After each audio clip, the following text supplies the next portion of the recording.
आप लिहो तुम कथा सुधारी। ਸਤਨਾਮ ਸ੍ਰੀ ਵਾਹਿਗੁਰੂ ਸਾਹਿਬ ਜੀ ਦੋਹਰਾ। ਹਿਰਦੇ ਵਿਚਾਰਿਓ ਸਤਿਗੁਰੂ ਨਿਰਪ ਅਜ਼ਮਤ ਲਖ ਲੀਨ ਕਰਹਿ ਬਿਦਤ ਸਭ ਹਿਨ ਬਿਖੈ ਸ਼ਾਹ ਆਦਲੇ ਚੀਨ। ਵਾਹਿਗੁਰੂ ਜੀ ਕਾ ਖਾਲਸਾ ਵਾਹਿਗੁਰੂ ਜੀ ਕੀ ਫਤਿਹ। ਪਰਮ ਸਨਮਾਨਯੋਗ ਗੁਰੂ ਖਾਲਸਾ ਸਾਧ ਸੰਗਤ ਜੀ, ਸਤਿਗੁਰੂ ਸੱਚੇ ਪਾਤਸ਼ਾਹ ਜੀ ਮਹਾਰਾਜ ਦੇ ਚਰਨਾਂ 'ਚ ਹਾਜ਼ਰੀਆਂ ਭਰ ਕੇ ਆਪਣਾ ਜੀਵਨ ਸਫਲਾ ਕਰ ਰਹੇ ਹੋ। ਜਿਨ ਕੇ ਭਾਗ ਵੱਡੇ ਹੈ ਭਾਈ ਤਿਨ ਸਾਧੂ ਸੰਗ ਮੁਖ ਜੁਰੇ। ਸਤਿਗੁਰਾਂ ਦੇ ਪਵਿੱਤਰ ਇਤਿਹਾਸ ਦੀ ਕਥਾ ਜੋ ਮਹਾਂਕਵੀ ਭਾਈ ਸੰਤੋਖ ਸਿੰਘ ਜੀ ਨੇ ਸ੍ਰੀ ਗੁਰ ਪ੍ਰਤਾਪ ਸੂਰਜ ਗ੍ਰੰਥ ਵਿੱਚ ਬੜੀ ਮਿਹਨਤ ਕਰਕੇ ਇਕੱਤਰ ਕੀਤੀ ਹੈ। ਸਭ ਤੋਂ ਪਹਿਲਾਂ ਸ੍ਰੀ ਗੁਰੂ ਨਾਨਕ ਦੇਵ ਜੀ ਮਹਾਰਾਜ ਦੀ ਕਥਾ ਭਾਈ ਬਾਲਾ ਜੀ ਨੇ ਗੁਰੂ ਅੰਗਦ ਦੇਵ ਜੀ ਨੂੰ ਸੁਣਾਈ ਸੀ, ਜੋ ਭਾਈ ਬਾਲੇ ਵਾਲੀ ਜਨਮ ਸਾਖੀ ਤਿਆਰ ਹੋਈ।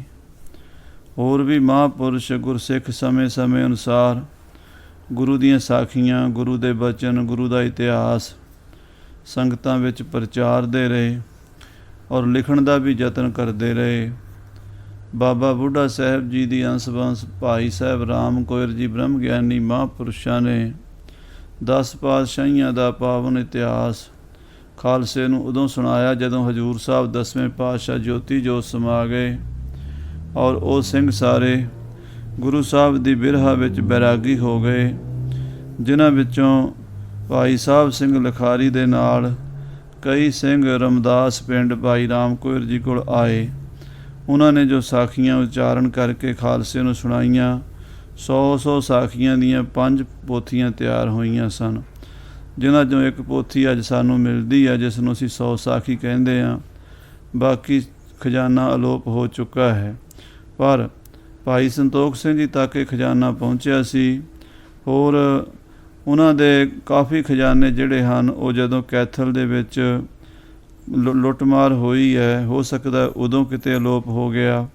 ਇਹ ਸ੍ਰੀ ਗੁਰ ਪ੍ਰਤਾਪ ਸੂਰਜ ਗ੍ਰੰਥ ਉਹਨਾਂ ਪੋਥੀਆਂ ਦੇ ਆਧਾਰ 'ਤੇ ਹੀ ਭਾਈ ਸਾਹਿਬ ਜੀ ਨੇ ਅਤੇ ਆਪਣੀ ਮਿਹਨਤ ਕਰਕੇ ਥਾਂ ਥਾਂ ਇਤਿਹਾਸ ਦੀ ਵਾਕਫੀਤ ਲੈ ਕੇ ਭਾਈ ਮਨੀ ਸਿੰਘ ਜੀ, ਭਾਈ ਸੁੱਖਾ ਸਿੰਘ ਜੀ ਆਦਿਕ ਹੋਰ ਇਤਿਹਾਸਕਾਰਾਂ ਦੇ ਗ੍ਰੰਥਾਂ ਨੂੰ ਵੇਖ ਕੇ ਆਪਣੇ ਅਨੁਭਵ ਦੁਆਰਾ ਵੀ ਇਹ ਸਾਰਾ ਖਜ਼ਾਨਾ ਇਕੱਠਾ ਕੀਤਾ ਹੈ, ਜੋ ਆਪ ਜੀ ਰੋਜ਼ ਸ੍ਰੀ ਗੁਰ ਪ੍ਰਤਾਪ ਸੂਰਜ ਗ੍ਰੰਥ ਦੀ ਕਥਾ ਸਰਵਣ ਕਰ ਰਹੇ ਹੋ। ਗੁਰੂ ਚਰਨਾਂ ਦੀ ਪ੍ਰੇਮਾ ਭਗਤੀ ਇਸ ਵਿੱਚੋਂ ਪੈਦਾ ਹੁੰਦੀ ਹੈ। 8ਵੇਂ ਪਾਤਸ਼ਾਹ ਜੀ ਮਹਾਰਾਜ ਨੂੰ ਜਦੋਂ ਰਾਜਾ ਜੈ ਸਿੰਘ ਨੇ ਪਰਖਿਆ, ਉਸ ਵੇਲੇ ਸਤਿਗੁਰੂ ਪਾਤਸ਼ਾਹ ਜੀ ਨਾਰਾਜ਼ਗੀ ਜ਼ਾਹਰ ਕੀਤੀ, ਕਿਉਂਕਿ ਗੁਰੂ ਪੀਰਾਂ, ਮਹਾਂਪੁਰਸ਼ਾਂ, ਸੰਤਾਂ, ਭਗਤਾਂ, ਅਵਤਾਰਾਂ ਦੀ ਪ੍ਰੀਖਿਆ ਲੈਣੀ ਇਹ ਕੋਈ ਚੰਗਾ ਕੰਮ ਨਹੀਂ ਹੁੰਦਾ। ਪਰ ਰਾਜੇ ਦੀ ਦੀਨਤਾ ਵੇਖ ਕੇ ਫਿਰ ਛੇਤੀ ਹੀ ਦਿਆਲ ਹੋ ਗਏ, ਬਖਸ਼ ਵੀ ਦਿੱਤਾ। ਇਹ ਕਥਾ ਆਪਾਂ ਪਿਛਲੇ ਪ੍ਰਕਰਣਾਂ ਵਿੱਚ ਸਰਵਣ ਕਰ ਚੁੱਕੇ ਹਾਂ। ਇਸ ਤੋਂ ਅਗਲੀ ਕਥਾ ਆਰੰਭ ਹੁੰਦੀ ਹੈ ਸਤਿਗੁਰੂ ਪਾਤਸ਼ਾਹ ਮਹਾਰਾਜ ਗੁਰੂ ਹਰਕ੍ਰਿਸ਼ਨ ਸਾਹਿਬ ਜੀ ਦੇ ਪਵਿੱਤਰ ਪਾਵਨ ਚਰਨਾਂ ਦਾ ਧਿਆਨ ਧਰ ਕੇ ਕਥਾ ਦਾ ਆਨੰਦ ਮਾਣੀਏ।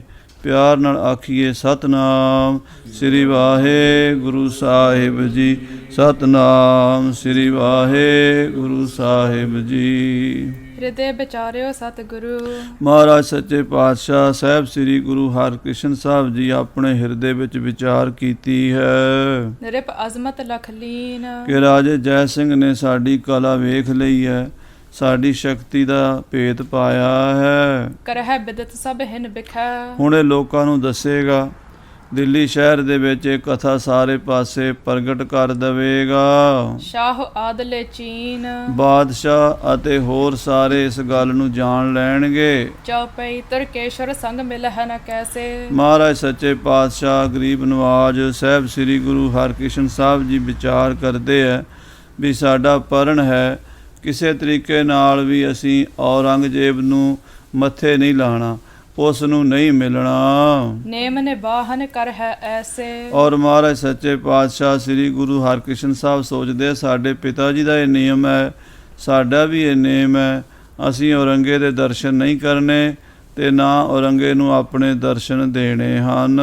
ਸੁਨਹਿ ਭੂਪ ਤੇ ਗਹ ਬਹੁ ਕਰੈ। ਹਾਂ, ਜੇ ਰਾਜਾ ਜੈ ਸਿੰਘ ਜਾ ਕੇ ਬਾਦਸ਼ਾਹ ਔਰੰਗਜ਼ੇਬ ਨੂੰ ਸਾਡੀ ਕਲਾ ਬਾਰੇ ਦੱਸੇਗਾ ਤੇ ਬਾਦਸ਼ਾਹ ਔਰੰਗਜ਼ੇਬ ਫਿਰ ਸਾਨੂੰ ਮਿਲਣ ਵਾਸਤੇ ਜਿੱਦ ਕਰੇਗਾ ਮਿਲਬੇ ਹੇਤ ਜਤਨ ਕੋ ਧਰੈ ਔਰ ਮਿਲਣ ਵਾਸਤੇ ਯਤਨ ਕਰੇਗਾ, ਕੋਸ਼ਿਸ਼ਾਂ ਕਰੇਗਾ। ਦਤੀਏ ਭਰਾਤਾ ਸਰਾਪ ਪ੍ਰਕਾਸ਼ਾ ਦੂਜੇ ਸਾਡੇ ਭਰਾ ਬਾਬੇ ਰਾਮ ਰਾਏ ਨੇ ਜਿਹੜਾ ਸਾਨੂੰ ਸਰੀਰ ਤਿਆਗਣ ਦਾ ਬਚਨ ਛੱਡਿਆ ਹੈ ਵੀ ਸੀਤਲਾ ਦੇ ਨਾਲ ਸਰੀਰ ਤਿਆਗਣਗੇ, ਜਿਸ ਕੇ ਮੁਖ ਮਹਿ ਗੁਰ ਕੋ ਬਾਸਾ ਕਿਉਂਕਿ ਉਹਨਾਂ ਦੇ ਮੂੰਹ ਦੇ ਵਿੱਚ ਜੋ ਬਚਨ ਨਿਕਲਿਆ ਹੈ ਉਹ ਭਾਵੇਂ ਅਸੀਂ ਵਾਪਸ ਕਰ ਦਿੰਦੇ ਪਰ ਉਹ ਨਹੀਂ ਕਰ ਸਕਦੇ, ਕਿਉਂਕਿ ਸਾਡੇ ਪਿਤਾ ਸ੍ਰੀ ਗੁਰੂ ਹਰਿਰਾਏ ਸਾਹਿਬ ਜੀ ਨੇ ਭਾਈ ਬਾਬੇ ਰਾਮ ਰਾਏ ਨੂੰ, ਸਾਡੇ ਵੱਡੇ ਭਾਈ ਨੂੰ ਇਹ ਬਚਨ ਦਿੱਤੇ ਸੀ ਜੋ ਤੁਸੀਂ ਆਖੋਗੇ ਹੋ ਜਾਏਗਾ।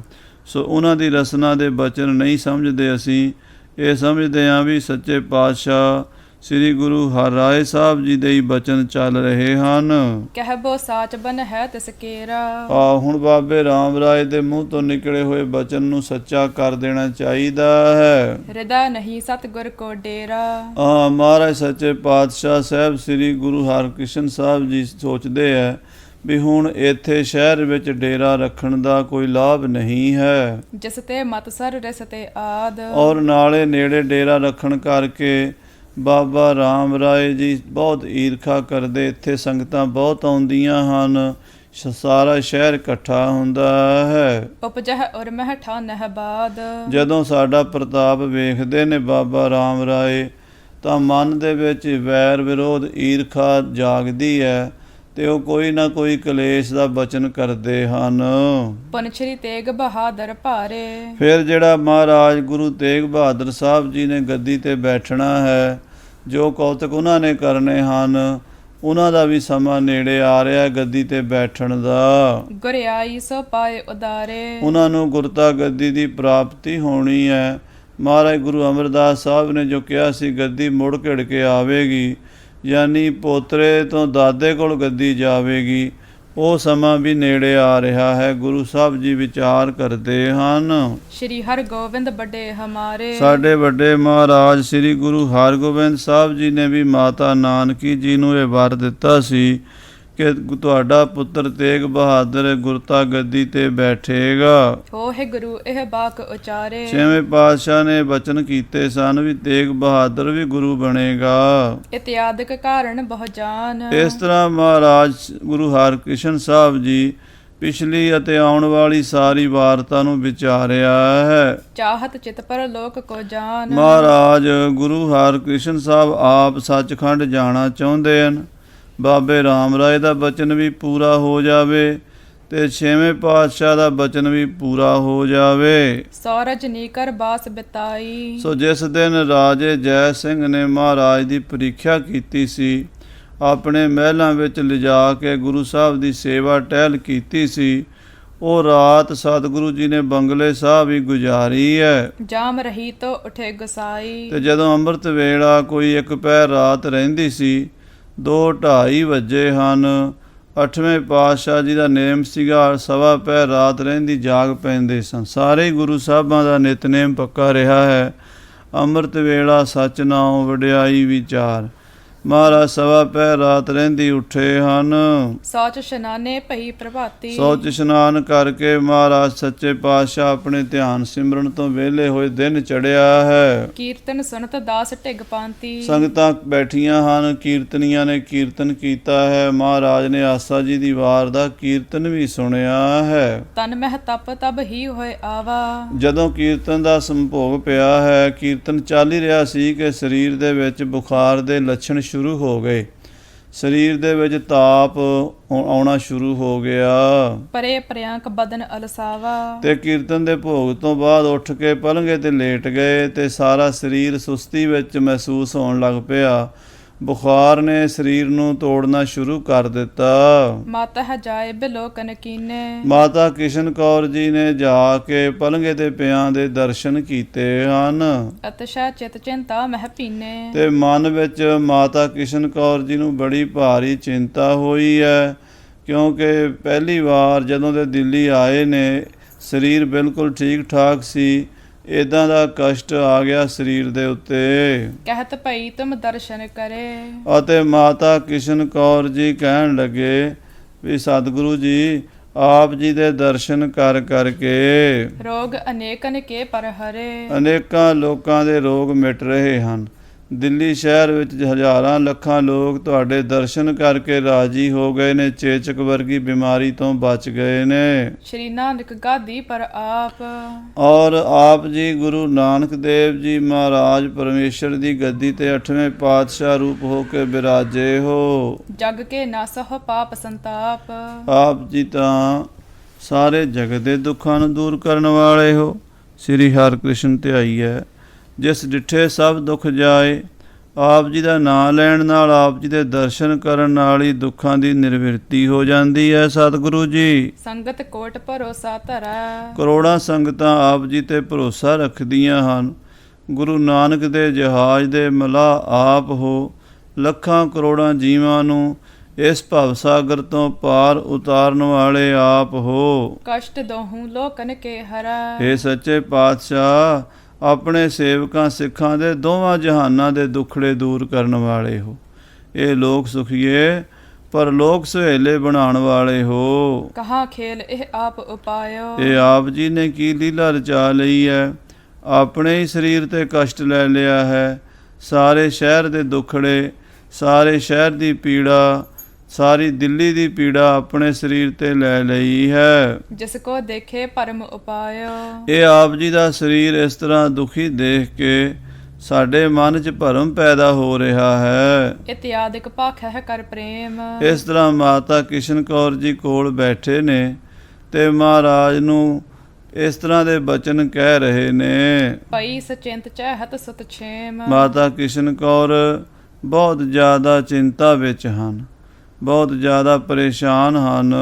ਸ਼੍ਰੀ ਹਰਿ ਕ੍ਰਿਸ਼ਨ ਕਹਿਓ ਤਿਹ ਸਮੈ। ਆਪਣੀ ਮਾਤਾ ਦੀ ਚਿੰਤਾ ਵੇਖ ਕੇ, ਮਾਤਾ ਦਾ ਮਨ ਉਦਾਸ ਹੋਇਆ ਵੇਖ ਕੇ ਸਤਿਗੁਰੂ 8ਵੇਂ ਪਾਤਸ਼ਾਹ ਜੀ ਮਹਾਰਾਜ ਬੋਲੇ। ਤਿਆਰੀ ਕਰੋ ਵਹਿਰ ਹਮ ਗਹਮੈ। ਮਹਾਰਾਜ ਕਹਿੰਦੇ ਮਾਤਾ ਜੀ ਆਪਾਂ ਹੁਣ ਇੱਥੋਂ ਤਿਆਰੀ ਕਰੀਏ, ਆਪਾਂ ਸ਼ਹਿਰ ਤੋਂ ਬਾਹਰ ਖੁੱਲੀ ਹਵਾ ਵਿੱਚ ਚੱਲੀਏ। ਡੇਰਾ ਅਪਰ ਥਾਂ ਨਹੀਂ ਕਰੈ। ਇੱਥੇ ਨਹੀਂ ਹੁਣ ਰਹਿਣਾ ਰਾਜੇ ਦੇ ਬੰਗਲੇ ਵਿੱਚ, ਹੋਰ ਥਾਂ ਤੇ ਚੱਲ ਕੇ ਆਪਾਂ ਡੇਰਾ ਕਰਾਂਗੇ। ਇਹਾ ਨ ਚਿਤ ਆਨੰਦ ਕੋ ਧਰੈ। ਇੱਥੇ ਸਾਡੇ ਮਨ ਨੂੰ ਆਨੰਦ ਨਹੀਂ ਆ ਰਿਹਾ, ਇੱਥੇ ਖੁਸ਼ੀ ਨਹੀਂ ਮਿਲ ਰਹੀ। ਇਹਨਾਂ ਮਹਿਲਾਂ ਦੇ ਵਿੱਚ, ਇਹਨਾਂ ਬੰਗਲਿਆਂ ਵਿੱਚ ਹੁਣ ਸਾਡਾ ਮਨ ਨਹੀਂ ਲੱਗਦਾ। ਸੁਨਤ ਦਾਸ ਵਾਹਨ ਕਰ ਤਿਆਰੀ। ਹੁਣ ਹੁਕਮ ਤਾਂ ਮੰਨਣਾ ਹੀ ਸੀ ਦਾਸਾਂ ਨੇ। ਸਾਰੇ ਸੇਵਾਦਾਰ ਟਹਿਲੂਏ ਉਸੇ ਵੇਲੇ ਹੁਕਮ ਮੰਨ ਕੇ ਤਿਆਰ ਬਰ ਤਿਆਰ ਹੋ ਗਏ।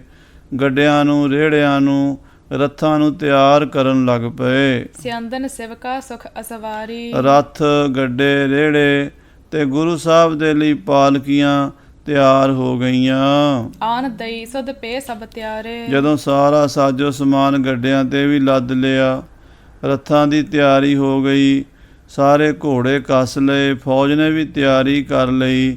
ਉਸ ਵੇਲੇ ਸੇਵਾਦਾਰ ਨੇ ਆ ਕੇ ਬੇਨਤੀ ਕੀਤੀ, ਗਰੀਬ ਨਵਾਜ਼ ਸੱਚੇ ਪਾਤਸ਼ਾਹ ਜੀ, ਸਾਰਾ ਵਹੀਰ, ਸਾਰੀ ਫੌਜ ਤਿਆਰ ਹੋ ਗਈ ਹੈ ਜਾਣ ਵਾਸਤੇ। ਖਰੇ ਪੌਰ ਪਰ ਸਾਜ ਸੁਧਾਰੇ।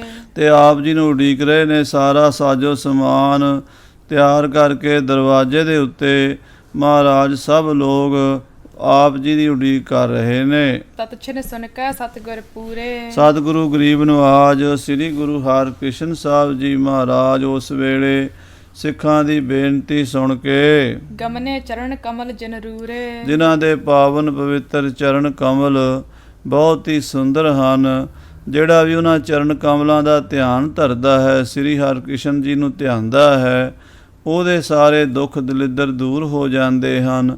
ਐਸੇ ਸੋਹਣੇ ਸਤਿਗੁਰੂ ਜੀ ਬੰਗਲੇ ਸਾਹਿਬ ਤੋਂ ਬਾਹਰ ਨਿਕਲੇ ਹਨ।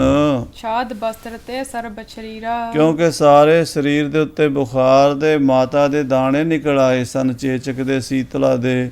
ਇਸ ਕਰਕੇ ਹਵਾ ਨਾ ਲੱਗੇ, ਸਾਰਾ ਹੀ ਸਤਿਗੁਰਾਂ ਦਾ ਸਰੀਰ ਕੱਪੜੇ ਦੇ ਨਾਲ ਢੱਕ ਕੇ ਨਿਕਸੇ ਪੌਰ ਸੰਗ ਜਿਨ ਭੀਰਾ। ਮਹਾਰਾਜ ਸਤਿਗੁਰੂ ਸੰਗਤ ਸਮੇਤ ਬੰਗਲੇ ਸਾਹਿਬ ਦੇ ਦਰਵਾਜ਼ੇ ਚੋਂ ਬਾਹਰ ਨਿਕਲੇ ਹਨ।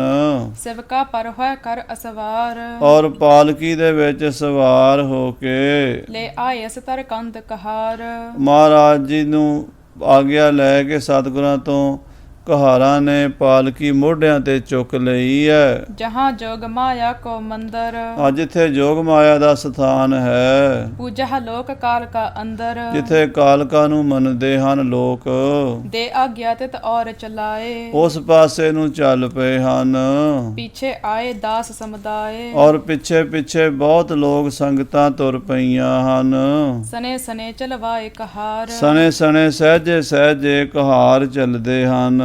पहुँचे देवी के दरबार, ਜਿੱਥੇ ਦੇਵੀ ਦਾ ਸਥਾਨ ਹੈ ਉੱਥੇ ਪਹੁੰਚੇ ਹਨ। त्याग पालकी अंतर बरे, ਔਰ ਪਾਲਕੀ ਛੱਡ ਕੇ ਅੰਦਰ ਪ੍ਰਵੇਸ਼ ਕੀਤਾ ਹੈ पौर के वार असंजत करे, ਔਰ ਦਰਵਾਜ਼ੇ ਬੰਦ ਕਰ ਲਏ ਨੇ। ਸਤਿਗੁਰੂ ਜੀ ਦਾ ਗੁਪਤ ਕੌਤਕ ਹੈ ਜਿਹੜਾ ਸੱਚੇ ਪਾਤਸ਼ਾਹ ਜੀ ਵਰਤਾ ਰਹੇ ਹਨ। ਭਾਵ ਕਿ ਜਿਹੜੀ ਅਕਾਲ ਪੁਰਖ ਦੀਆਂ ਇਹ ਸ਼ਕਤੀਆਂ ਨੇ, ਸਾਧ ਸੰਗਤ ਜੀ 33 ਕਰੋੜ ਦੇਵੀ ਦੇਵਤਾ ਹਨ। ਦੇਵੀ ਦੇਵਤਾ ਤੋਂ ਭਾਵ ਹੈ ਉਹ ਸ਼ਕਤੀਆਂ, ਉਹ એનર્ਜੀ, ਉਹ ਪਾਵਰ ਜਿਹੜੀਆਂ ਇਸ ਕੁਦਰਤ ਦੇ ਵਿੱਚ ਵਰਤਦੀਆਂ ਹਨ। ਇਸ ਗੱਲ ਨੂੰ ਅਨੁਭਵੀ ਮਹਾਂਪੁਰਸ਼ ਤਾਂ ਸਮਝਦੇ ਹਨ। ਸ਼ੰਕਾਵਾਦੀਆਂ ਨੂੰ ਸ਼ੰਕਾ ਪੈ ਜਾਂਦਾ ਵੀ ਦੇਵੀ ਦੇ ਮੰਦਿਰ ਚਲੇ ਗਏ ਜਾਂ ਹੋਰ ਜਗ੍ਹਾ ਤੇ ਚਲੇ ਗਏ, ਉਹ ਸੰਸਾਰ ਦੀ ਬਿਰਤੀ ਹੈ। ਪਰ ਜਿਹੜੀ ਅੰਦਰਲੀ ਗੱਲ ਹੈ ਉਹ ਹੈ ਅਕਾਲ ਪੁਰਖ ਦੀਆਂ ਜਿਹੜੀਆਂ ਗੁਪਤ ਸ਼ਕਤੀਆਂ ਸਰਬੱਤਰ ਵਰਤ ਰਹੀਆਂ ਹਨ। ਉਹ ਸੀਤਲਾ ਦੇ ਰੂਪ ਵਿੱਚ ਵੀ ਉਹ ਪਰਮੇਸ਼ਰ ਹੀ ਵਰਤ ਰਿਹਾ ਹੈ। मानव रह्यो नहीं तह कोय, ਉੱਥੇ ਕੋਈ ਮਨੁੱਖ ਨਹੀਂ ਰਿਹਾ। बैठे गुरु एकाकी होए, ਸਤਿਗੁਰੂ ਜੀ ਇਕਾਂਤ ਵਿੱਚ ਬੈਠ ਗਏ ਹਨ। डेढ़ जाम लो अंतर थिरे, ਡੇਢ ਪੈਰ ਆਪਣੇ ਧਿਆਨ ਵਿੱਚ ਅੰਦਰ ਬੈਠੇ ਰਹੇ ਹਨ। बाक बिलास कछु तह करे, ਉੱਥੇ ਕੋਈ ਗੁਪਤ ਬਚਨ ਬਿਲਾਸ ਮਹਾਰਾਜ ਨੇ ਕਾਲ ਪੁਰਖ ਦੀ ਸ਼ਕਤੀ ਨਾਲ ਕੀਤੇ ਹਨ।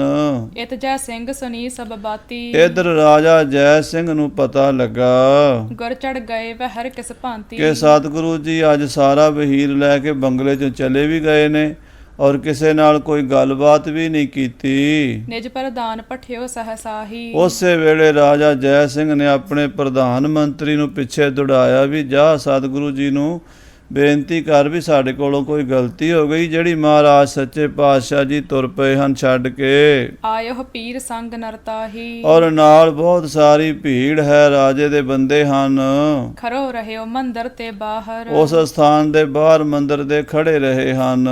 तर पर तीखना निक सहजाहर, ਔਰ ਸਾਧ ਸੰਗਤ ਜੀ ਉਡੀਕਦੇ ਰਹੇ ਹਨ ਵੀ ਮਹਾਰਾਜ ਬਾਹਰ ਆ ਕੇ ਬਚਨ ਕਰਨਗੇ। आए अपर लोक सिख जेई, ਹੋਰ ਵੀ ਜਿਹੜੇ ਉੱਥੇ ਲੋਕ ਸਨ, ਸਿੱਖ ਸਨ, ਸਭ ਆ ਗਏ ਹਨ। दर्शन हेत पीर करते, ਬੜੀ ਭੀੜ ਹੋ ਗਈ, ਦਿੱਲੀ ਦੇ ਸਿੱਖ ਵੀ ਆ ਗਏ ਤੇ ਰਾਜੇ ਦੇ ਬੰਦੇ ਵੀ ਆ ਗਏ। सकल उडीकत दर्शन पावै, ਸਾਰੇ ਉਡੀਕਦੇ ਰਹੇ ਵੀ ਮਹਾਰਾਜ ਬਾਹਰ ਆਉਣਗੇ ਤੇ ਦਰਸ਼ਨ ਕਰਾਂਗੇ। सने सने चल नर बहु आवै, ਸਹਿਜੇ ਸਹਿਜੇ ਲੋਕ ਇਕੱਠੇ ਹੋਣ ਲੱਗ ਪਏ। ढरे दोपहरे निकसे जबै, ਜਦੋਂ ਦੁਪਹਿਰਾ ਢਲ ਗਿਆ ਤੇ ਮਹਾਰਾਜ ਬਾਹਰ ਨਿਕਲੇ। निकट होए दर से गुर सभा, ਉਸ ਵੇਲੇ ਨੇੜੇ ਹੋ ਕੇ ਸਾਰਿਆਂ ਨੇ ਦਰਸ਼ਨ ਕੀਤੇ कर बंद है अब बंधन ठान है, ਔਰ ਮਹਾਰਾਜ ਨੂੰ ਮੱਥਾ ਟੇਕਿਆ ਹੱਥ ਜੋੜ ਕੇ ਸਾਰੀ ਸੰਗਤ ਨੇ ਵੀ ਤੇ ਰਾਜੇ ਦੇ ਮੰਤਰੀਆਂ ਨੇ ਵੀ। कीरत अनेक प्रकार बखाना है, ਔਰ ਮਹਾਰਾਜ ਦੀ ਕੀਰਤੀ ਗਾਇਨ ਕੀਤੀ, ਜਸ ਕੀਤਾ ਸਤਿਗੁਰਾਂ ਦਾ। ਮੰਤਰੀ ਨੇ निकट होए नृप को प्रधान, ਮੰਤਰੀ ਸਤਿਗੁਰਾਂ ਦੇ ਨੇੜੇ ਆਇਆ, ਮੱਥਾ ਟੇਕ ਕੇ ਹੱਥ ਜੋੜ ਕੇ करी बंदना जोरत पान, ਬੜੇ ਪਿਆਰ ਨਾਲ ਨਮਸਕਾਰ ਕੀਤੀ ਉਸਨੇ। पुनराजे की नमो बखानी, ਫਿਰ ਰਾਜਾ ਜੈ ਸਿੰਘ ਵੱਲੋਂ ਮਹਾਰਾਜ ਦੇ ਚਰਨਾਂ 'ਚ ਮੱਥਾ ਟੇਕਿਆ। रावर गमन सुनियो जब कानी, ਹੇ ਸੱਚੇ ਪਾਤਸ਼ਾਹ ਜੀ, ਰਾਜਾ ਜੀ ਨੂੰ ਅਚਾਨਕ ਹੀ ਪਤਾ ਲੱਗਾ ਵੀ ਆਪ ਜੀ ਚੱਲ ਆਏ ਹੋ ਬੰਗਲੇ ਵਿੱਚੋਂ होए सचिंत मोहे तुरत पठायो, ਤੇ ਚਿੰਤਾਤੁਰ ਹੋ ਕੇ ਰਾਜਾ ਜੀ ਨੇ ਮੈਨੂੰ ਭੇਜਿਆ ਛੇਤੀ ਨਾਲ ਆਪ ਜੀ ਦੇ ਪਿੱਛੇ ਪਿੱਛੇ। उतलावत ही मैं चल आयो, ਤੇ ਮੈਂ ਮਹਾਰਾਜ ਇਸ ਕਰਕੇ ਬੜੀ ਕਾਹਲੀ ਦੇ ਨਾਲ ਆਪ ਜੀ ਦੇ ਚਰਨਾਂ ਵਿੱਚ ਆਇਆ ਹਾਂ। निज तो शरीफ कहाँ ले चाले, ਆਪ ਜੀ ਕਿੱਥੇ ਆਪਣੀ ਤਸ਼ਰੀਫ ਲੈ ਚੱਲਿਓ? ਭਾਵ ਬੰਗਲਾ ਛੱਡ ਕੇ ਕਿੱਧਰ ਤੁਰ ਪਏ ਹੋ? ਸਤਿਗੁਰੂ ਜੀ ਕਿੱਥੇ ਰਹੋਗੇ ਜਾ ਕੇ? इम संसा की नस महपाले, ਰਾਜਾ ਜੈ ਸਿੰਘ ਨੇ ਬੜਾ ਭਾਰੀ ਸੰਸਾ ਕੀਤਾ ਵੀ ਸਤਿਗੁਰੂ ਜੀ ਬੰਗਲੇ ਵਿੱਚੋਂ ਚਾਲਾ ਮਾਰ ਗਏ ਹਨ। सुन के श्री हर कृष्ण बखाना, ਇਹ ਸੁਣ ਕੇ 8ਵੇਂ ਪਾਤਸ਼ਾਹ ਮਹਾਰਾਜ ਸ੍ਰੀ ਗੁਰੂ ਹਰਿਕ੍ਰਿਸ਼ਨ ਸਾਹਿਬ ਜੀ ਬੋਲੇ। डेरा करह वहर किस थाना, ਮਹਾਰਾਜ ਕਹਿੰਦੇ ਬਾਹਰ ਕਿਸੇ ਸਥਾਨ ਤੇ ਡੇਰਾ ਕਰਾਂਗੇ। नर समुदायन की तह पीर, ਉੱਥੇ ਤੁਹਾਡੇ ਬੰਗਲੇ ਵਿੱਚ ਬੜੀ ਭੀੜ ਰਹਿੰਦੀ ਹੈ, ਸੰਗਤ ਬਹੁਤ ਜ਼ਿਆਦਾ ਆ ਜਾਂਦੀ ਹੈ ਤੇ ਸ਼ਹਿਰ ਦੇ ਵਿੱਚ ਹੋਣ ਕਰਕੇ ਉੱਥੇ ਜਗ੍ਹਾ ਦੀ ਸੌੜ ਹੁੰਦੀ ਹੈ। ਆਵਨ ਜਾਨੋ ਰਹਿ ਵਹੀਰ, ਆਉਣ ਜਾਣ ਬਹੁਤ ਰਹਿੰਦਾ ਹੈ, ਭੀੜਾਂ ਲੱਗੀਆਂ ਰਹਿੰਦੀਆਂ ਨੇ ਆਉਣ ਜਾਣ ਵਾਲਿਆਂ ਦੀਆਂ। ਕੁਛਕ ਫਰਕ ਪੁਰ ਤੇ ਕਰ ਜਾਏ, ਅਸੀਂ ਸ਼ਹਿਰ ਤੋਂ ਬਾਹਰ ਖੁੱਲੀ ਥਾਂ ਤੇ ਫਰਕ ਨਾਲ ਰਹਿਣਾ ਚਾਹੁੰਦੇ ਹਾਂ। ਫਿਰ ਹੈ ਤਹਾਂ ਪਿਕ ਸੁੰਦਰ ਥਾਏ, ਸੋਹਣੀ ਥਾਂ ਵੇਖ ਕੇ ਕਿਤੇ ਡੇਰਾ ਕਰਾਂਗੇ, ਬਾਸ ਕਦੀਮੀ ਹਮਰੋ ਹੋਏ। ਉਹ ਸਾਡਾ ਪੱਕਾ ਹੀ ਟਿਕਾਣਾ ਬਣ ਜਾਏਗਾ। ਐਸੋ ਥਾਨ ਖੋਜ ਹੈ ਕੋਈ ਕੋਏ, ਇਹੋ ਜਿਹਾ ਥਾਂ ਖੋਜਾਂਗੇ ਜਿੱਥੇ ਸਦਾ ਲਈ ਆਸਣ ਲੱਗ ਜਾਏਗਾ ਸਾਡਾ। ਭੇਵ ਨਾ ਜਾਣ ਸਕੇ ਸੁਨ ਬਾਣੀ, ਇਹ ਹੁਣ ਮਹਾਰਾਜ ਦੀ ਰਮਜ ਨੂੰ ਰਾਜੇ ਦੇ ਮੰਤਰੀ ਨਹੀਂ ਸਮਝ ਸਕੇ, ਕਿਉਂਕਿ ਗੁਰੂ ਦੀ ਗਤ ਨੂੰ ਕੋਈ ਨਹੀਂ ਜਾਣ ਸਕਦਾ। ਪ੍ਰਭ ਕੀ ਗਤ ਨੇ ਕੋਊ ਜਾਣੈ, ਜੋਗੀ ਜਤੀ ਤਪੀ ਪਚਹਾਰੇ, ਅਰਬੋ ਲੋਕ ਸਿਆਣੇ। ਮਨੁੱਖ ਦੀ ਬੁੱਧੀ ਬੜੀ ਸੀਮਤ ਹੈ, ਪਰਮੇਸ਼ਰ ਦੀ ਕਥਾ ਬੜੀ ਨਿਆਰੀ ਹੈ। ਤੋ ਮਹਾਰਾਜ ਸ੍ਰੀ ਗੁਰੂ ਹਰਕ੍ਰਿਸ਼ਨ ਸਾਹਿਬ ਜੀ ਕਿਹੜੀ ਗੱਲ ਕਹਿ ਰਹੇ ਨੇ ਵੀ ਅਸੀਂ ਬਾਹਰ ਜਾਵਾਂਗੇ, ਖੁੱਲ੍ਹੀ ਥਾਂ ਤੇ ਆਸਣ ਲਾਵਾਂਗੇ, ਉਹ ਸਾਡਾ ਪੱਕਾ ਹੀ ਟਿਕਾਣਾ ਹੋਵੇਗਾ। ਇਸ ਗੱਲ ਨੂੰ ਸਿੱਖਾਂ ਨੂੰ ਸਮਝ ਨਹੀਂ ਆਈ। ਹਾਥ ਜੋਰ ਪ੍ਰਦਾਨ ਬਖਾਨੀ, ਹੱਥ ਜੋੜ ਕੇ ਮੰਤਰੀ ਬੋਲਿਆ, ਮੁਝ ਕੋ ਨਿਰਪ ਕੀ ਆਇਸ ਅਹੈ। ਹੇ ਸੱਚੇ ਪਾਤਸ਼ਾਹ ਜੀ, ਮੈਨੂੰ ਰਾਜਾ ਜੈ ਸਿੰਘ ਜੀ ਦੀ ਆਗਿਆ ਹੈ। ਚਲੋ ਸੰਗ ਜਹ ਤੁਮ ਚਿਤ ਚਾਹੈ, ਮੈਂ ਤੁਹਾਡੇ ਨਾਲ ਹੀ ਜਾਣਾ, ਜਿੱਥੇ ਤੁਸੀਂ ਜਾਓਗੇ ਮੈਂ ਤੁਹਾਡੇ ਨਾਲ ਸੇਵਾ 'ਚ ਹਾਜ਼ਰ ਰਵਾਂਗਾ। ਕਰੋ ਬਿਲੋਕਨ ਜਿਸ ਦਿਸ਼ ਮਾਹੀ, ਜਿੱਥੇ ਵੀ ਆਪ ਜੀ ਨੂੰ ਜਗ੍ਹਾ ਚੰਗੀ ਲੱਗੇ ਉੱਥੇ ਹੀ ਤੁਹਾਡਾ ਡੇਰਾ ਲਵਾ ਦੇਵਾਂਗੇ ਸਤਿਗੁਰੂ ਜੀ। ਫਿਰ ਉਹ ਆਨੰਦ ਰਿਦਾ ਹੋਏ ਜਾਹੀ, ਆਪ ਜੀ ਜਿੱਥੇ ਵੀ ਜੀ ਸਹੀ ਸਮਝਦੇ ਹੋ, ਤੁਹਾਡਾ ਮਨ ਲੱਗਦਾ ਹੈ, ਮਨ ਖੁਸ਼ ਹੁੰਦਾ ਹੈ, ਉੱਥੇ ਹੀ ਆਸਣ ਲਾਓ, ਤਹਾਂ ਕਰੋ ਬਿਸਰਾਮ ਸਖਾਰੇ। ਉੱਥੇ ਸੌਖਾ ਹੀ ਡੇਰਾ ਲਾਓ ਵਧੀਆ। ਕੋਈ ਵੀ ਚੀਜ਼ ਦੀ ਲੋੜ ਹੋਵੇਗੀ ਅਸੀਂ ਸੇਵਾ ਕਰਾਂਗੇ। ਪਹੁੰਚੈ ਪੁੰਨ ਸਮਾਜ ਜੇ ਸਾਰੇ, ਫਿਰ ਸਾਰਾ ਸਾਜੋ ਸਮਾਨ ਉੱਥੇ ਪਹੁੰਚ ਜਾਵੇਗਾ। ਇਮ ਕਹਿ ਸੁਨ ਕਰ ਪੇ ਅਸਵਾਰ, ਇਸ ਤਰ੍ਹਾਂ ਕਹਿ ਸੁਣ ਕੇ ਮਹਾਰਾਜ ਸੱਚੇ ਪਾਤਸ਼ਾਹ ਜੀ ਉੱਥੋਂ ਜੋਗ ਮਾਇਆ ਦੇ ਸਥਾਨ ਤੋਂ ਅੱਗੇ ਚੱਲ ਪਏ। ਸ਼ਿਵਕਾ ਲਈ ਉਠਾਏ ਕਹਾਰ, ਪਾਲਕੀ 'ਚ ਬੈਠ ਗਏ ਤੇ ਸੇਵਾਦਾਰਾਂ ਕਹਾਰਾਂ ਨੇ ਪਾਲਕੀ ਚੁੱਕ ਲਈ, ਪਾਇਨ ਸੰਗ ਸੰਗ ਪ੍ਰਧਾਨ। ਔਰ ਨਾਲ ਪ੍ਰਧਾਨ ਪੈਰਾਂ ਦੇ ਪੈਦਲ ਤੁਰਿਆ ਜਾਂਦਾ ਹੈ ਪਾਲਕੀ ਦੇ। ਸਤਿਗੁਰ ਟਿਗ ਹੀ ਕਰਹਿ ਪਿਆਨ, ਮਹਾਰਾਜ ਦੀ ਪਾਲਕੀ ਦੇ ਨਾਲ ਨਾਲ ਜਾਂਦਾ ਹੈ ਮੰਤਰੀ, ਹਾਥ ਜੋਰ ਬਾਤਨ ਬਤਰਾਵਤ। ਤੇ ਹੱਥ ਜੋੜ ਕੇ ਕੋਈ ਵੀ ਗੱਲ ਹੈ ਗੁਰੂ ਸਾਹਿਬ ਨੂੰ ਦੱਸਦਾ ਹੈ। ਸੁੰਦਰ ਥਲ ਜਹ ਜਾਤ ਬਤਾਵਤ, ਜਿਹੜੀਆਂ ਸੋਹਣੀਆਂ ਸੋਹਣੀਆਂ ਸਾਫ ਸੁਥਰੀਆਂ ਜਗ੍ਹਾ ਦਿੱਲੀ ਦੇ ਨੇੜੇ ਹਨ, ਉਹਨਾਂ ਦਾ ਪਤਾ ਮੰਤਰੀ ਗੁਰੂ ਸਾਹਿਬ ਨੂੰ ਦੱਸਦਾ ਹੈ। ਸਨੇ ਸਨੇ ਸ਼ਿਵ ਕਾ ਮਗ ਚਾਲੇ, ਸਹਿਜੇ ਸਹਿਜੇ ਪਾਲਕੀ ਦੇ ਵਿੱਚ ਚੜੇ ਹੋਏ ਜਾ ਰਹੇ ਹਨ। ਸੁਨਹੁ ਗੁਰੂ ਜੀ ਥਾਨ ਬਿਸਾਲੇ, ਹੇ ਸਤਿਗੁਰੂ ਸੱਚੇ ਪਾਤਸ਼ਾਹ ਜੀ, ਇੱਥੇ ਬੜੀਆਂ ਥਾਵਾਂ ਸਾਫ ਸੁਥਰੀਆਂ ਸੁੰਦਰ ਜਮਨਾ ਦੇ ਕੰਢੇ ਤੇ ਹਨ, ਜੋਗ ਆਪਕੇ ਮੈਂ ਮਨ ਜਾਨਾ। ਜਿਹੜੀ ਆਪ ਜੀ ਦੇ ਜੋਗ ਜਗ੍ਹਾ ਹੈ, ਰਹੇ ਬਿਰਾਜ ਆਪ ਤੇ ਸਥਾਨਾ। ਜਿੱਥੇ ਆਪ ਜੀ ਦਾ ਮਨ ਲੱਗੇਗਾ। ਤਟ ਜਮਨਾ ਕੇ ਸੁੰਦਰ ਧਰਾ, ਜਮਨਾ ਦੇ ਕਿਨਾਰੇ ਤੇ ਬੜੀ ਸਾਫ ਸੁਥਰੀ ਇੱਕ ਜਗ੍ਹਾ ਹੈ, ਨਿਰਪਜਾ ਸਿੰਘ ਸੋ ਡੇਰਾ ਕਰਾ। ਜਿੱਥੇ ਰਾਜਾ ਜੈ ਸਿੰਘ ਨੇ ਵੀ ਡੇਰਾ ਕਈ ਵਾਰੀ ਕੀਤਾ ਹੈ। ਸਕਲ ਤੋਪਖਾਨਾ ਤਹ ਰਹੈ, ਉੱਥੇ ਸਾਰਾ ਤੋਪਖਾਨਾ ਰਹਿੰਦਾ ਹੈ ਰਾਜੇ ਦਾ। ਕਿਤਕ ਚਮੂ ਪੀਥੇ ਤਗ ਹੈ, ਉੱਥੇ ਫੌਜ ਵੀ ਰਾਜੇ ਦੀ ਕੁਝ ਰਹਿੰਦੀ ਹੈ ਤੇ ਤੋਪਖਾਨਾ ਵੀ ਉੱਥੇ ਰਹਿੰਦਾ ਹੈ। ਜਮਨਾ ਦਾ ਕਿਨਾਰਾ ਹੈ। ਜੇਰਾ ਵਰਕੇ ਆਏ ਪਸੰਦ, ਜੇ ਉਹ ਜਗ੍ਹਾ ਆਪ ਜੀ ਨੂੰ ਪਸੰਦ ਆ ਜਾਵੇ, ਕਰੋ ਬਿਲੋਕਨ ਲਹੋ ਆਨੰਦ। ਆਪ ਜੀ ਵੇਖ ਲਓ ਮਹਾਰਾਜ, ਉਸ ਜਗ੍ਹਾ ਤੇ ਰਹਿ ਕੇ ਆਨੰਦ ਕਰੋ। ਪੁਰ ਕੀ ਦਿਸ਼ ਦਛਣ ਮਹਿ ਜਾਨੋ, ਦੱਖਣ ਜਿਹੜੀ ਬਾਈ ਹੈ ਸ਼ਹਿਰ ਦਿੱਲੀ ਦੀ ਦੱਖਣੀ ਬਾਈ ਤੇ ਉੱਤੇ ਹੈ ਉਹ ਜਗ੍ਹਾ। ਕਰੋ ਪ੍ਰਥਮ ਹੀ ਤਹਾ ਪਿਆਨੋ, ਆਪ ਜੀ ਉੱਥੇ ਪਹਿਲਾਂ ਚੱਲੋ। ਜੇ ਆਪ ਜੀ ਨੂੰ ਉਹ ਜਗ੍ਹਾ ਪਸੰਦ ਆ ਜਾਵੇ ਤਾਂ ਮੇਰਾ ਖਿਆਲ ਹੈ ਵੀ ਤੁਹਾਨੂੰ ਪਸੰਦ ਆ ਜਾਏਗੀ, ਕਿਉਂਕਿ ਬੜੀ ਸਾਫ ਸੁਥਰੀ ਰਮਣੀਕ ਜਮਨਾ ਦੀ ਥਾਂ ਹੈ, ਕਿਨਾਰੇ ਦੇ ਉੱਤੇ ਹੈ।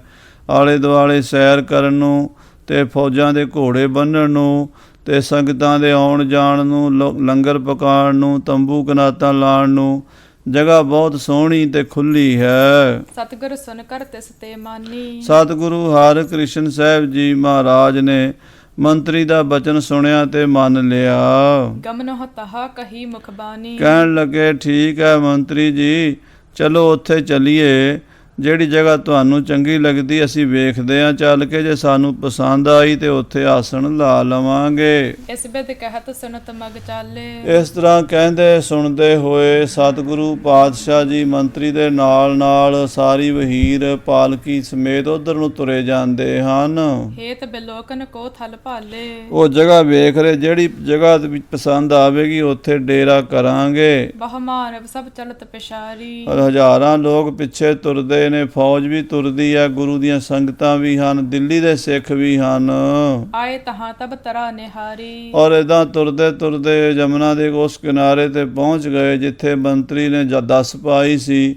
ਜਦੋਂ ਉਹ ਧਰਤੀ ਵੇਖੀ ਸਤਿਗੁਰੂ 8ਵੇਂ ਪਾਤਸ਼ਾਹ ਬਾਲਾ ਪ੍ਰੀਤਮ ਜੀ ਨੇ, ਤੋਪਾ ਬਰਿੰਦ ਖਰੀ ਨਿਰਪਕੇਰੀ। ਰਾਜੇ ਦੀ ਤੋਪਖਾਨਾ ਰਾਜੇ ਦਾ ਉੱਥੇ ਸੀ, ਤੋਪਾਂ ਖੜੀਆਂ ਸਨ। ਨਿਕਟ ਤਿਨ ਹੋ ਕੇ ਚਮੂ ਬਡੇਰੀ। ਔਰ ਉਹਨਾਂ ਕੋਲ ਫੌਜ ਵੀ ਸੀ ਰਾਜਾ ਜੈ ਸਿੰਘ ਦੀ। ਤਿਨ ਤੇ ਪਰੇ ਥਾਨ ਸ਼ਬਹੇਰੇ। ਉਸ ਤੋਪਖਾਨੇ ਤੋਂ ਪਰਲੇ ਪਾਸੇ ਖਾਲੀ ਥਾਂ ਵੀ ਬਹੁਤ ਪਿਆ ਸੀ। ਕਰਿਓ ਬਿਲੋਕਨ ਲਾਇਕ ਡੇਰੇ। ਡੇਰੇ ਦੇ ਵਾਸਤੇ ਯੋਗ ਜਗ੍ਹਾ ਵੇਖੀ ਹੈ। ਹਰਖਤ ਹੋਏ ਗੁਰਬਾਕ ਉਚਾਰਾ। ਪ੍ਰਸੰਨ ਹੋ ਕੇ ਮਹਾਰਾਜ 8ਵੇਂ ਪਾਤਸ਼ਾਹ ਜੀ ਬੋਲੇ, ਇਸ ਥਲ ਉਤਰਹਿ ਸਿਵਰ ਹਮਾਰਾ। ਕਹਿੰਦੇ ਇੱਥੇ ਸਾਡਾ ਡੇਰਾ ਕਰਾ ਦਿਓ, ਇਹ ਜਗ੍ਹਾ ਸਾਨੂੰ ਪਸੰਦ ਹੈ, ਇੱਥੇ ਸਾਡੀ ਛਾਉਣੀ ਪਾ ਦਿਓ। ਕਹਿ ਸ਼ਿਵਕਾਤ ਹੇਠਾਂ ਉਤਰਾਈ। ਕਹਿ ਕੇ ਮਹਾਰਾਜ ਨੇ ਪਾਲਕੀ ਉੱਥੇ ਉਤਾਰ ਲਈ ਖਰੇ ਹੋਏ ਹੇਰੀ ਸਭ ਜਾਈ। ਤੇ ਖਲੋ ਕੇ ਸਾਰੇ ਆਲੇ ਦੁਆਲੇ ਨਿਗਾਹ ਮਾਰੀ। ਹਰੀ ਭਰੀ ਥਾਂ ਸੀ, ਜਮਨਾ ਦਾ ਕਿਨਾਰਾ ਸੀ, ਸੋਹਣੇ ਦਰਖਤ ਸਨ ਤੇ ਘੋੜਿਆਂ ਵਾਸਤੇ ਘਾਹ ਪੱਠਾ ਵੀ ਖੁੱਲਾ ਸੀ। ਸ਼ਿਆਮਲ ਜਲ ਪ੍ਰਵਾਹ ਜਹ ਜਮਨਾ। ਔਰ ਜਮਨਾ ਦਾ ਨੀਲਾ ਨੀਲਾ ਪਾਣੀ ਚੱਲ ਰਿਹਾ ਸੀ। ਹੁਣ ਤਾਂ ਸਾਧ ਸੰਗਤ ਜੀ ਜਮਨਾ ਵਿੱਚ ਫੈਕਟਰੀਆਂ ਦਾ ਪਾਣੀ ਪਾ ਪਾ ਕੇ ਨਾਲਿਆਂ ਗੰਦਿਆਂ ਦਾ ਸ਼ਹਿਰ ਨੇ ਬਹੁਤ ਬੁਰਾ ਹਾਲ ਕਰ ਦਿੱਤਾ ਹੈ। ਪਰ ਪਹਿਲਾਂ ਜਮਨਾ ਦਾ ਜਲ ਨੀਲਾ ਹੁੰਦਾ ਸੀ। ਜਿਵੇਂ ਪੌਂਟਾ ਸਾਹਿਬ ਸਾਨੂੰ ਜਮਨਾ ਦੇ ਦਰਸ਼ਨ ਹੁੰਦੇ ਹੈ, ਇਹ ਦਿੱਲੀ ਮਥੁਰਾ ਵੀ ਇਸੇ ਤਰ੍ਹਾਂ ਹੀ ਸਾਫ ਸੁਥਰਾ ਜਲ ਹੁੰਦਾ ਸੀ। ਸੋ ਜਮਨਾ ਦੇ ਕਿਨਾਰੇ ਤੇ 8ਵੇਂ ਪਾਤਸ਼ਾਹ ਮਹਾਰਾਜ ਆ ਪਹੁੰਚੇ ਹਨ। ਪਾਵਨ ਕਰਨ ਕਲੂ ਖਨ ਦਮਨਾ। ਮਹਾਰਾਜ ਪਾਪਾਂ ਦਾ ਨਾਸ਼ ਕਰਨ ਵਾਸਤੇ ਇਸ ਜਮਨਾ ਦੀ ਬੇਨਤੀ ਸੁਣ ਕੇ ਆਪਣੇ ਚਰਨ ਪਾਉਣ ਵਾਸਤੇ ਆਏ ਹਨ।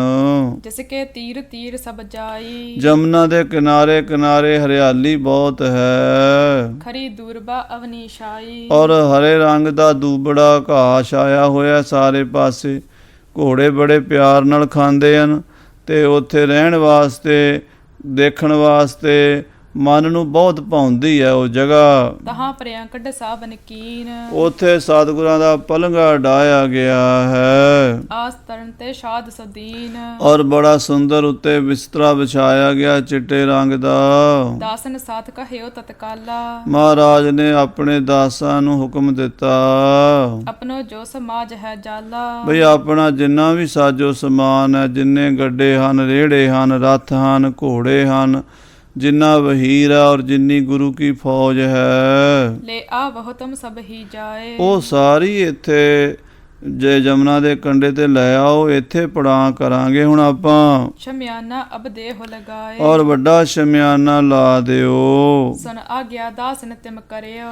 ਔਰ ਸਾਧ ਸੰਗਤ ਜੀ ਇਹ ਸੁਣ ਕੇ ਸੇਵਾਦਾਰਾਂ ਨੇ ਉਸੇ ਤਰ੍ਹਾਂ ਹੀ ਹੁਕਮ ਦੀ ਤਾਮੀਲ ਕੀਤੀ। ਸਾਰਾ ਵਹੀਰ ਉੱਥੇ ਪਹੁੰਚ ਗਿਆ ਅਤੇ ਤੰਬੂ ਕਨਾਤਾਂ ਸ਼ਮਿਆਨੇ ਲਾਏ ਗਏ। ਟਿਕ ਪ੍ਰਧਾਨ ਹੋ ਤੋ ਜੋ ਖਰਿਓ। ਜਿਹੜਾ ਪ੍ਰਧਾਨ ਸੀਗਾ ਉਹ ਕੋਲ ਖੜਾ ਰਿਹਾ, ਸਾਰਾ ਕੁਝ ਆਪਣੀ ਦੇਖ ਰੇਖ ਵਿੱਚ ਮੰਤਰੀ ਕਰਵਾਉਂਦਾ ਰਿਹਾ। ਸ਼੍ਰੀ ਮੁਖ ਤੇ ਫਰਮਾਵਨ ਕੀਨਾ। ਸਤਿਗੁਰੂ ਜੀ ਨੇ ਸ੍ਰੀ ਗੁਰੂ ਹਰਿਕ੍ਰਿਸ਼ਨ ਸਾਹਿਬ ਜੀ ਆਪਣੇ ਮੁਖਾਰ ਬਿੰਦ ਤੋਂ ਇਹ ਬਚਨ ਕੀਤੇ। ਮਹਿਪਾਲਕ ਸੰਗ ਕਹੋ ਪਰਬੀਨਾ। ਬਈ ਮੰਤਰੀ ਜੀ, ਰਾਜਾ ਜੈ ਸਿੰਘ ਨੂੰ ਆਖਿਆ ਜੇ ਥਲ ਪਸੰਦ ਹਮਰੇ ਇਹ ਆਵਾ। ਵੀ ਇਹ ਜਗ੍ਹਾ ਸਾਨੂੰ ਬੜੀ ਪਸੰਦ ਆਈ ਹੈ, ਇਹ ਜਗ੍ਹਾ ਚੰਗੀ ਹੈ, ਸਰਬ ਸਿਵਰ ਕੋ ਚਾਹ ਲਗਾਵਾ। ਇੱਥੇ ਅਸੀਂ ਆਪਣਾ ਡੇਰਾ ਲਾਵਾਂਗੇ। ਅੰਤਰ ਹੋਤੋ ਥਾਨ ਤੁਮ ਜੈਸਾ। ਅੰਦਰ ਤੁਹਾਡਾ ਜਿਹੜਾ ਬੰਗਲਾ ਸੀ ਸ਼ਹਿਰ ਦੇ, ਇਹੀ ਪੀ ਲਖੋ ਆਪਨੋ ਤੈਸਾ। ਇਹ ਵੀ ਤੁਹਾਡਾ ਹੀ ਹੈ। ਇਹ ਮਨ 'ਚ ਨਾ ਸੋਚਿਆ ਜੇ ਵੀ ਅਸੀਂ ਤੁਹਾਡਾ ਘਰ ਛੱਡ ਕੇ ਬਾਹਰ ਆ ਗਏ ਹਾਂ। ਇਹ ਜਗ੍ਹਾ ਨਾਲ ਸਾਡਾ ਕੋਈ ਖਾਸ ਸੰਬੰਧ ਹੈ, ਇਸ ਕਰਕੇ ਇੱਥੇ ਆਏ ਹਾਂ। ਸੋ ਬੰਗਲੇ ਤੋਂ ਅਸੀਂ ਇੱਥੇ ਆ ਗਏ ਹਾਂ। ਹਮ ਦਿਸ਼ ਤੇ ਨਹਿ ਕਰੋ ਅੰਦੇਸ਼ਾ। ਸਾਡੇ ਵੱਲੋਂ ਮਨ ਵਿੱਚ ਅੰਦੇਸ਼ਾ ਨਾ ਕਰਿਆ ਜੇ, ਮਨ ਵਿੱਚ ਇਹ ਨਾ ਸੋਚਿਆ ਜੇ ਵੀ ਅਸੀਂ ਬੰਗਲੇ ਸਾਹਿਬ ਤੋਂ ਇੱਥੇ ਕਿਉਂ ਆਏ ਹਾਂ। ਸਾਡੀ ਕੋਈ ਨਾਰਾਜ਼ਗੀ ਨਹੀਂ ਕਿਸੇ ਨਾਲ, ਪਰ ਸਾਡਾ ਇੱਥੇ ਆਉਣ ਦਾ ਕੋਈ ਖਾਸ ਮਨੋਰਥ ਹੈ ਜਿਹੜਾ ਸਮਾਂ ਪਾ ਕੇ ਤੁਹਾਨੂੰ ਪਤਾ ਚੱਲ ਜਾਵੇਗਾ। ਜਮਨਾ ਤਟ ਰਮਣੀਕ ਵਿਸ਼ੇਸ਼ਾ। ਇੱਕ ਤਾਂ ਜਮਨਾ ਨਦੀ ਦਾ ਕਿਨਾਰਾ ਹੈ, ਇੱਕ ਭੀੜ ਭੜੱਕੇ ਤੋਂ ਥੋੜਾ ਦੂਰ ਹੈ, ਸ਼ਾਂਤੀ ਵਾਲਾ ਸਥਾਨ ਹੈ। ਅਸੀਂ ਇੱਥੇ ਰਵਾਂਗੇ, ਕੀਰਤਨ ਭਜਨ ਕਰਾਂਗੇ। ਸੁਨ ਪ੍ਰਧਾਨ ਜਾਨ ਕੀ ਡੇਰਾ। ਸੋ ਪ੍ਰਧਾਨ ਸੁਣ ਕੇ ਕਿ ਮਹਾਰਾਜ ਨੂੰ ਇਹ ਜਗ੍ਹਾ ਪਸੰਦ ਆ ਗਈ ਹੈ, ਮਹਾਰਾਜ ਨੇ ਇੱਥੇ ਡੇਰਾ ਕਰ ਲਿਆ ਹੈ। ਬੰਧਨ ਕਰ ਗਮਨਿਓ ਤਿਸ ਬੇਰਾ। ਮਹਾਰਾਜ ਨੂੰ ਮੱਥਾ ਟੇਕ ਕੇ ਬੰਗਲੇ ਸਾਹਿਬ ਵੱਲ ਰਾਜੇ ਜੈ ਸਿੰਘ ਕੋਲ ਚਲਾ ਗਿਆ ਮੰਤਰੀ। ਅਪਰਦਾਸ ਵਸਤ ਹਿਤ ਲੈਬੇ। ਹੋਰ ਜਿਹੜੇ ਸੇਵਾਦਾਰ ਸਨ ਉਹ ਗੁਰੂ ਘਰ ਦੇ ਉਹ ਵਸਤੂਆਂ ਲੈਣ ਵਾਸਤੇ ਗਏ ਹਨ। ਗਏ ਤੁਰਤ ਮਾਤਾ ਸਦ ਦੇਬੇ। ਮਾਤਾ ਜੀ ਨੂੰ ਖਬਰ ਕਰਨ ਵਾਸਤੇ ਵੀ ਮਾਤਾ ਜੀ ਵੀ ਇੱਥੇ ਆ ਜਾਣ। ਕਹਿਓ ਜਾਏ ਬਾਹਰ ਕਿਆ ਡੇਰਾ। ਔਰ ਜਾ ਕੇ ਕਿਹਾ ਮਾਤਾ ਜੀ ਸਤਿਗੁਰੂ ਜੀ ਨੇ ਬੜੀ ਖੁੱਲੀ ਥਾਂ ਤੇ ਜਾ ਕੇ ਡੇਰਾ ਕਰ ਲਿਆ ਹੈ। ਆਏ ਲੈਣ ਸਮਾਜ ਬਡੇਰਾ। ਜਿਹੜਾ ਗੁਰੂ ਘਰ ਦਾ ਸਮਾਨ ਕੁਝ ਬੰਗਲੇ 'ਚ ਰਹਿ ਗਿਆ ਉਹ ਲੈਣ ਆਏ ਹਨ। ਮਰਜ਼ੀ ਜਾਨ ਪੁੱਤਰ ਕੀ ਤਬੈ। ਮਾਤਾ ਕਿਸ਼ਨ ਕੌਰ ਜੀ ਹੁਣ ਕੀ ਕਹਿ ਸਕਦੇ ਸਨ, ਆਪਣੇ ਸਤਿਗੁਰੂ ਪੁੱਤਰ ਦੀ ਆਗਿਆ, ਉਹਨਾਂ ਦਾ ਹੁਕਮ, ਉਹਨਾਂ ਦੀ ਮਰਜ਼ੀ ਮੋੜ ਨਹੀਂ ਸਨ ਸਕਦੇ। ਵਸਤ ਸੰਭਾਲਣ ਕਰ ਕਰ ਸਬੈ। ਮਾਤਾ ਕਿਸ਼ਨ ਕੌਰ ਨੇ ਸਾਰਾ ਸਾਜੋ ਸਮਾਨ ਸੰਭਾਲਣਾ ਸ਼ੁਰੂ ਕੀਤਾ। ਸਰਬ ਸਿਵਰ ਕੋ ਸੰਗ ਲਵਾਏ। ਔਰ ਸਾਰਾ ਸਾਜੋ ਸਮਾਨ ਲੈ ਕੇ ਮਾਤਾ ਗਈ ਗੁਰੂ ਜਸ ਥਾਏ। ਮਾਤਾ ਵੀ ਉੱਥੇ ਪਹੁੰਚ ਗਈ ਜਿੱਥੇ ਗੁਰੂ ਸਾਹਿਬ ਜੀ ਡੇਰਾ ਕੀਤਾ ਸੀ। ਜਾ ਕੇ ਤਪ ਸਮੇਤ ਤਨ ਜਾਏ ਬਿਲੋਕਾ। ਮਹਾਰਾਜ ਸੱਚੇ ਪਾਤਸ਼ਾਹ ਦਾ ਸਰੀਰ ਵੇਖਿਆ ਤੇ ਤਾਪ ਬਹੁਤ ਚੜਿਆ ਹੋਇਆ ਸੀ, ਸਾਰਾ ਪਿੰਡਾ ਤਪ ਰਿਹਾ ਸੀ, ਬੁਖਾਰ ਬਹੁਤ ਹੋਇਆ ਸੀ। ਤੂਸ਼ਨ ਬੈਠੀ ਹੋਏ ਸਸ਼ੋਕਾ। ਬੜੇ ਮਨ ਵਿੱਚ ਦੁੱਖ ਦੀ ਘੜੀ ਆ ਗਈ, ਸ਼ੋਕ ਵਿੱਚ ਬੈਠੀ ਮਾਤਾ ਕੋਲ। ਜਿਤਕ ਸੰਗ ਨਰ ਸਭ ਚਲ ਆਏ। ਹੋਰ ਜਿੰਨੇ ਲੋਕ ਸਨ ਸੇਵਾਦਾਰ ਟਹਿਲੂਏ ਪਿੱਛੇ ਰਹਿ ਗਏ ਸਨ ਬੰਗਲੇ 'ਚ, ਉਹ ਵੀ ਆ ਗਏ। ਹੇਰ ਹੇਰ ਨਿਜ ਢੇਰ ਲਗਾਏ। ਆਪੋ ਆਪਣੇ ਡੇਰੇ ਲਾ ਲਏ, ਤੰਬੂ ਲਾ ਲਏ, ਸਾਰਿਆਂ ਨੇ ਥਾਂ ਥਾਈਂ ਆਪਣੇ ਘੋੜੇ ਗੱਡੇ ਰੇੜੇ ਸਭ ਨੇ ਥਾਂ ਥਾਈਂ ਆਪਣਾ ਰਹਿਣ ਸਹਿਣ ਦਾ ਬੰਦੋਬਸਤ ਕਰ ਲਿਆ। ਤੰਬੂ ਸ਼ਮਿਆਨੇ ਗਨਤਾਨੇ। ਕਿਉਂਕਿ ਖੁੱਲੀ ਥਾਂ ਸੀ, ਇੱਥੇ ਤੰਬੂ ਹੀ ਲਾਣੇ ਪੈਣੇ ਸਨ। ਤੰਬੂ ਸ਼ਮਿਆਨੇ ਤਾਣ ਦਿੱਤੇ। ਖਰੀ ਕਨਾਤ ਬਨਾਤ ਮਹਾਨੇ। ਔਰ ਕਨਾਤਾਂ ਲਾ ਦਿੱਤੀਆਂ ਹਨ। ਰੇਸ਼ਮ ਕੀ ਡੋਰਾ ਗਨ ਸੁੰਦਰ। ਰੇਸ਼ਮ ਦੀਆਂ ਬਣੀਆਂ ਸੋਹਣੀਆਂ ਡੋਰਾਂ ਦੇ ਨਾਲ ਤੰਬੂ ਕਨਾਤਾਂ ਕੱਸੀਆਂ ਗਈਆਂ ਹਨ। ਲੱਗਿਓ ਪਟੰਬਰ ਚਿਤਰਤ ਅੰਦਰ। ਜਿਨ੍ਹਾਂ ਵਿੱਚ ਪਸ਼ਮੀਨਾ ਲੱਗਾ ਹੋਇਆ ਬਹੁਤ ਸੁੰਦਰ ਹੈ। ਸੋ ਇਸ ਪ੍ਰਕਾਰ ਦੇ ਨਾਲ ਮਹਾਰਾਜ ਸਾਹਿਬ ਸ੍ਰੀ ਗੁਰੂ ਹਰਕ੍ਰਿਸ਼ਨ ਸਾਹਿਬ ਜੀ ਇੱਥੇ ਆ ਬੈਠੇ ਹਨ। ਦੋਹਰਾ ਨਿਰਭਜਾ ਸਿੰਘ ਉਠ ਪੋਰ ਕੋ। ਔਰ ਰਾਜਾ ਜੈ ਸਿੰਘ ਅਗਲੇ ਦਿਨ ਸਵੇਰੇ ਉੱਠ ਕੇ ਸ਼ਾਹ ਸਮੀਪ ਸਦਾਏ। ਉਹ ਰਾਜ ਬਾਦਸ਼ਾਹ ਕੋਲ ਚਲਾ ਗਿਆ ਸੀ। ਸਾਥ ਅਦਾਇਬ ਦੇਖ ਕੇ। ਬਾਦਸ਼ਾਹ ਨੂੰ ਅਦਾਬ ਦੇ ਨਾਲ ਉਸਨੇ ਪਹੁੰਚਿਓ ਸੀਸ ਨਿਵਾਏ। ਸੀਸ ਨਿਵਾਇਆ ਔਰ ਸਾਰੀ ਵਾਰਤਾ ਗੁਰੂ ਸਾਹਿਬ ਜੀ ਦੀ ਦੱਸੀ ਹੈ। ਸੋ ਸਾਧ ਸੰਗਤ ਜੀ ਅੱਗੇ ਆਪਾਂ ਕਥਾ ਸਰਵਣ ਕਰਾਂਗੇ। ਮਹਾਰਾਜ ਸੱਚੇ ਪਾਤਸ਼ਾਹ ਦੇ ਸਰੀਰ ਦੇ ਉੱਤੇ ਬੜੀ ਭਾਰੀ ਖੇਚਲ ਹੋਈ, ਬਹੁਤ ਸਾਰੀ ਪੀੜਾ, ਬਹੁਤ ਸਾਰਾ ਕਲੇਸ਼ ਸਰੀਰ ਨੂੰ ਹੋਇਆ, ਪਰ ਮਨ ਦੀ ਅਵਸਥਾ ਚੜ੍ਹਦੀ ਕਲਾ ਵਿੱਚ ਹੀ ਰਹੀ। ਆਪਣੀਆਂ ਸੰਗਤਾਂ ਨੂੰ ਉਪਦੇਸ਼ ਦਿੰਦੇ ਹੋਏ ਮਹਾਰਾਜ ਸੱਚੇ ਪਾਤਸ਼ਾਹ ਜੀ ਨੂੰ ਸੀਤਲਾ ਵੀ ਨਿਕਲ ਆਈ, ਦਾਣੇ ਨਿਕਲ ਆਏ ਸਾਰੇ ਸਰੀਰ ਦੇ ਉੱਤੇ। ਤੋ ਇਸ ਤਰ੍ਹਾਂ ਹੌਲੇ ਹੌਲੇ ਫਿਰ ਸਰੀਰ ਜ਼ਿਆਦਾ ਹੀ ਮਸਤਾਨਾ ਹੁੰਦਾ ਗਿਆ। ਅਤੇ ਮਹਾਰਾਜ ਜੋਤੀ ਜੋਤ ਸਮਾਨ ਦੀ ਇੱਥੇ ਹੀ, ਕਿਉਂਕਿ ਬਚਨ ਕੀਤਾ ਸੀ ਵੀ ਐਸੇ ਥਾਂ 'ਤੇ ਅਸੀਂ ਪੱਕਾ ਹੀ ਡੇਰਾ ਲਾਵਾਂਗੇ।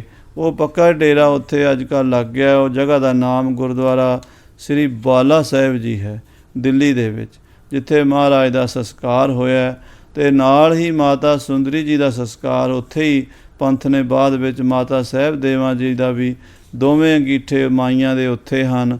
3 ਅੰਗੀਠੇ ਹਨ। ਵੱਡਾ ਮਹਾਰਾਜ 8ਵੇਂ ਪਾਤਸ਼ਾਹ ਜੀ ਦਾ ਹੈ, ਫਿਰ ਮਹਾਰਾਜ ਦੇ ਮਾਤਾ ਸੁੰਦਰੀ ਜੀ ਦਾ ਹੈ ਅਤੇ ਮਾਤਾ ਸਾਹਿਬ ਦੇਵੀ ਜੀ ਦਾ ਹੈ। ਸੋ ਇਤਨੇ ਬਚਨ ਪ੍ਰਵਾਨ ਕਰਨੇ ਸਮੇਂ ਦੇ ਲਿਹਾਜ਼ ਨਾਲ ਸਮਾਪਤੀ ਹੈ। ਹੇ ਗੋਬਿੰਦ, ਹੇ ਗੋਪਾਲ, ਹੇ ਦਇਆ ਪ੍ਰਾਣ